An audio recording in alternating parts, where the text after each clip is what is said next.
Bonjour, alors je vais vous montrer une technique que je vais appeler le flip-flop.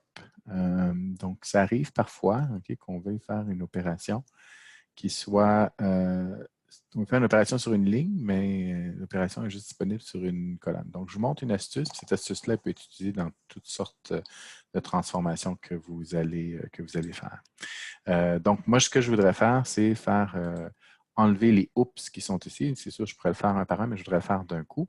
OK, donc, je vais vous montrer une astuce pour le faire. Donc, première opération qu'on va faire, OK, c'est que on va démotionner les entêtes. Donc, ici, on va dire utiliser les entêtes comme première ligne. Et une fois que ça va être fait, la prochaine étape, ça va être d'inverser les lignes et colonnes pour être en mesure, après ça, de faire notre opération sur la colonne. Donc, je vais faire transposer.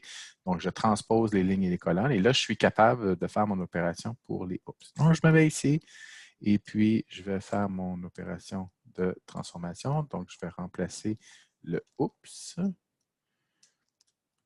par rien. OK? Donc, j'ai fait mon opération et là, maintenant, je suis prêt à revenir comme avant. Donc, première chose que je vais faire, c'est de transposer ligne et colonne. Donc, je fais le chemin inverse et je vais utiliser la première ligne, OK, la première ligne de données en en-tête. Petite chose à vérifier, s'assurer que lorsque vous faites votre opération, vos types sont tout le temps corrects. OK? Donc, ici, c'est bien des noms, c'est bien une date, donc tout est beau. Tout est beau dans le meilleur des mondes. Donc, ça, c'était l'astuce que je voulais vous montrer et que j'appelle la technique flip-flop.